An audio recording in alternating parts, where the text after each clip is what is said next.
আপনার ফোনটি যদি কখনো হারিয়ে যায় অথবা চুরি হয়ে যায়, সেই ফোনের Gmail কিন্তু অন্য ফোনে লগইন করে সেই ফোনকে আপনি কন্ট্রোল করতে পারবেন।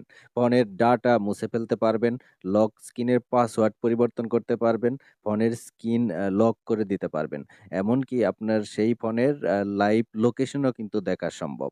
তার জন্য একটি সেটিং আপনি অ্যাক্টিভ করে রাখতে হবে।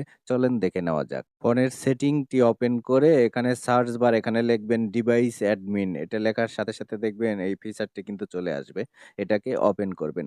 তারপরে এরকম আসবে এখানে আপনার এই কোডটি দিয়ে ভেরিফাই করে নিতে হবে। এখানে দেখেন BXCZ তারপরে অ্যাক্টিভে ট্যাপ দিবেন। তারপর দেখেন এই ফিচারটি কিন্তু আসবে উপরের এই ফিচারটিকে ওপেন করবেন। ওপেন করার পর এখানে দেখেন এটাকে যদি অ্যাক্টিভ করে রাখেন তাহলে কিন্তু আপনার হারানো ফোনকে দূর থেকে অন্য ফোন দিয়ে কন্ট্রোল করতে পারবেন খুব সহজেই। তো তার জন্য অ্যাক্টিভ এটার উপর ট্যাপ দিলেই কিন্তু আপনার এটা অ্যাক্টিভ হয়ে যাবে।